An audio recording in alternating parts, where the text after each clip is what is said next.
Eu tenho certeza, hoje será uma tarde de muitas bênçãos e de muitos milagres em pessoas que estão nos assistindo. Eu creio nisso, você que está em casa, creia também. Fique à vontade, irmão. A casa é sua, o programa é seu. Obrigado. Eu queria chamar a atenção dos nossos ouvintes assim. Primeiramente, não existe nada impossível para Deus. E é essa certeza que me traz aqui, e essa certeza que eu quero deixar no seu coração. Eu estar aqui é uma obra do Divino Espírito Santo. Amado, Deus olhou para a minha miséria e teve compaixão de mim. E a minha história é parecida com de muitos jovens desse balneário. Uma história de drogadição, de vício, de alcoolismo, uma família totalmente desestruturada, uma família que se preocupava somente com o financeiro. E quando a droga bateu na nossa porta, nós percebemos que o financeiro não tinha valor nenhum. Que o financeiro não podia comprar a nossa alegria, não podia comprar a nossa felicidade. Eu comecei a usar droga muito cedo. Eu costumo dizer nos encontros de jovem que eu viajo por esse Brasil afora, que foi dos 5 para os 6 anos de idade, quando pela primeira vez eu tive a oportunidade de experimentar a bebida alcoólica. E eu acredito que é a droga que mais mata no mundo, né? Não escolhendo classe social, não escolhendo se você é preto ou branco, rico ou pobre.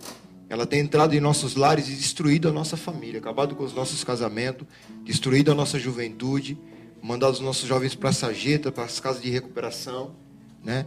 Tem destruído realmente a nossa casa. Mas foi realmente aos 13 anos que eu tive a oportunidade de experimentar a maconha. Primeira coisa que eu pensei como jovem: eu paro a hora que eu quiser. Eu sempre vou ter controle. E eu nunca vou me tornar um viciado, né? A cabeça de todo jovem que começa a usar a droga é essa, né? Só vou usar de final de semana, né? Não pega nada. Mas quando eu fui perceber, não era assim que funcionava. Eu já estava totalmente dependente da maconha, usando a droga de segunda a domingo, né? Já não me preocupava mais em esconder dos meus pais. Em 1987, eu me deparei e frequentei uma das favelas mais perigosas do estado de São Paulo, que hoje é conhecida como Jardim Elba. E lá em São Paulo eu conheci uma droga chamada BAC, ou cocaína injetável na veia. E quando não tinha essa droga, eu passava por uma dependência total, física, que eu ficava numa cama com febre, calafrios. E numa noite, ao acordar com uma febre de quase 40 graus e ao olhar do lado, minha mãe estava sentada no escuro, chorando. E pela primeira vez eu disse para ela me ajudar. E ali, minha mãe conhecia somente um hospital psiquiátrico. Meu pai trabalhava na Pirelli, uma multinacional que tem em Santo André. E ela me levou num hospital psiquiátrico. Chegando lá, eu fui internado em dia 1º de novembro. E o médico me fez uma proposta de um tratamento de 60 dias. Só que depois de mais ou menos 30 dias que eu estava internado, ele me chamou no seu consultório e, conversando comigo, ele olhou bem nos meus olhos e ele falou: Gilberto, infelizmente o exame de HIV que nós fizemos deu positivo, você é portador do vírus da AIDS. E em 1989, ele olhou para mim e falou: olha, se você parar de usar droga, pelo menos 3 anos você tem de vida. Amado, meu chão saiu debaixo dos meus pés. Foi como se eu tivesse caído em um buraco, porque eu tinha muitas realizações que eu queria realizar, fazer, e assim por diante. Eu era um doidão desvarado, mas eu sempre quis namorar. E na minha época, não sei se tem jovem nos assistindo, mas se você está nos assistindo, não era diferente do que está acontecendo hoje. Já tinha esse algo chamado ficar. Tinha ficado como a rapa de mulheres, mas engraçado. Quem fica nunca fica com ninguém. Está sempre só. E foi dessa forma que eu me encontrei naquele local.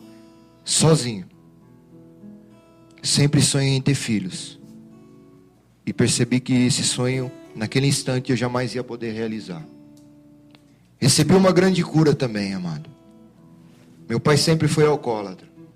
30 anos de alcoolismo e 30 anos agredindo a minha mãe. E a primeira pessoa que veio no meu coração foi meu pai. Eu pedi para o médico chamá-lo, e quando meu pai chegou, que eu disse para ele que eu era portador do vírus da AIDS, pela primeira vez eu vi meu pai chorar na minha vida. E ouvi duas frases, minha para com ele e dele para comigo, que mudou a nossa história de relacionamento. Pela primeira vez meu pai disse que me amava. E pela primeira vez eu pude dizer para ele: pai, eu te amo. E eu disse para ele que eu precisava dele. Eu nunca tinha olhado meu pai como pai. E hoje, eu não sei o defeito que o seu pai tem. Talvez seja maior ou menor do que o meu, não sei. Mas eu quero falar de algo que eu sinto no meu coração. Se Deus me desse uma oportunidade hoje de escolher alguém, falar assim: Gilberto, escolhe qualquer pessoa no mundo para ser seu pai. Eu não escolheria outra pessoa. Eu escolheria o Benedito de Brito, meu pai, alcoólatra, cheio de falhas, cheio de debilitações, mas que é meu pai. E que eu aprendi muitas coisas com ele. E que me ensinou a ser homem, a ser gente. E naquela clínica, eu fiz uma promessa para o meu pai que eu não iria cumprir, que eu nunca mais ia usar droga. Porque naquela época, amado, eu continuava sendo mentiroso, que é um defeito de caráter que o dependente químico tem. Eu saí dessa clínica e eu conheci uma menina que tinha 14 anos de idade, descobri que ela era virgem, chamava Rita. Eu não disse para ela que eu era portador do vírus da AIDS, eu era muito sem vergonha. E eu fiz até que nós tivemos a nossa primeira relação sexual. Depois de mais ou menos 3 meses de relacionamento íntimo, sem coragem de dizer para ela que eu era portador, eu só dei um envelope para ela ler. Para minha surpresa, ela não me deixou. Levei essa menina em 2 hospitais que faziam tratamento e eram sem de referência no estado de São Paulo. Um se chamava Emílio Ribas, que ainda é sem de referência, e outro era o DST, Doenças Sexualmente Transmissíveis, embaixo do viaduto do Chá, na Galeria Prestes Maia. Graças a Deus, amado. Primeiro, segundo e terceiro exame dessa menina deram negativo. Mas, como eu era mentiroso, como eu disse para vocês, 9 meses depois eu voltei a fazer uso das drogas de novo. Não mais para o baque, mas para uma droga que está destruindo a nossa juventude, chamada crack. Me tornei um traficante na favela do Jardim Elba, e a Rita se tornou viciada em cocaína. Chegou uma época que eu mais usava do que vendia, e o único meio de se pagar isso, através de assalto à mão armada. Num desses assaltos, a pessoa que estava comigo foi presa em flagrante. Eu fugi da polícia e fui morar num quartinho, no Parque das Nações, em Santo André, na onde a minha madrinha Silvia veio anunciar Jesus para mim. Falar que tinha jeito, que existia alguém que poderia me mudar. Amado, eu havia acabado de fazer um assalto em uma empresa. Eu estava com quase 100 gramas de crack, armado com uma 45 semiautomática na mão. Fugido da polícia, aquela mulher veio falar para mim que existia alguém que podia mudar minha vida. Eu me revoltei. Eu estava sentado na cadeira com a arma na mão, eu pulei da cadeira e falei: minha senhora, quem vai mudar minha vida? Olha a situação que eu estou armado, fugi da polícia, olha quanta droga que tem aqui, quem vai mudar minha vida? Eu nunca vi tamanha autoridade, porque ela levantou daquela cama, meteu o dedo no meu nariz e falou: Deus pode tudo. Amado, eu desmontei. Ela falou assim: segunda-feira eu vou te levar para um lugar chamado Grupo de Oração. Falei: firmeza. Não sabia o que era. Chegamos no grupo de oração, eu e minha mãe, a Rita, ela e o esposo dela. Quando entramos naquele grupo de oração, tinha um cara muito louco lá na frente, fazendo o pessoal levantar a mão, bater palma. Eu com o revólver na cintura, eu falei: vamos sentar lá na frente que eu quero olhar na cara daquele careca. Eu era meio forgado. Eu me lembro, minha mãe é meio magrinha, né? Eu me lembro que eu sentei numa cadeira, minha mãe sentou nas outras 2, porque ela não cabe numa cadeira só. Né? E o rapaz apontou o sacrário e falou assim: jovem, você que tem problema de droga, levanta a sua cadeira e entrega a sua vida para Jesus, ele está ali. Apontou o sacrário. Eu fiquei revoltado. Eu falei para minha mãe: vamos embora. Minha mãe: o que foi? Eu falei: vamos embora. Esse cara é mais louco que eu. Lá não cabe nem a cabeça do cara, ele está falando que o cara está ali. Eu falei: vamos embora daqui.